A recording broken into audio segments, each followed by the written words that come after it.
ẹ lè rí èèyàn kan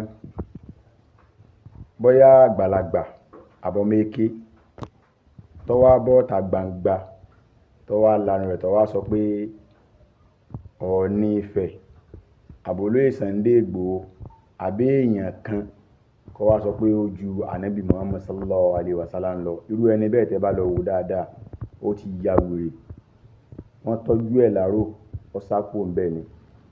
Àbí kó jẹ́ wípé onítọ̀hún ó ń gbàtọ́jú lọ́wọ́ àwọn ni wọ́n á gbatẹ́gùn ta, irú èèyàn bẹ́ẹ̀ ni ó jẹ́. Tá bá rí wọ mùsùlùmí náà tí ó wá ta ọ́ lára tó wá wò pé ẹ̀yin mùsùlùmí ẹ̀yin náà má gbìjà Ọlọ́run, ajẹ́kórí tiẹ̀ náà ti dàrú, èé ṣe mùsùlùmí gidi. Kó wá ṣàdúrà pé ipò tí wọ́n tó Ọọ̀ni Ifẹ̀ Sunday Igboho àtàwọn bẹ́ẹ̀ bẹ́ẹ̀ lọ lọ́jọ́ gbé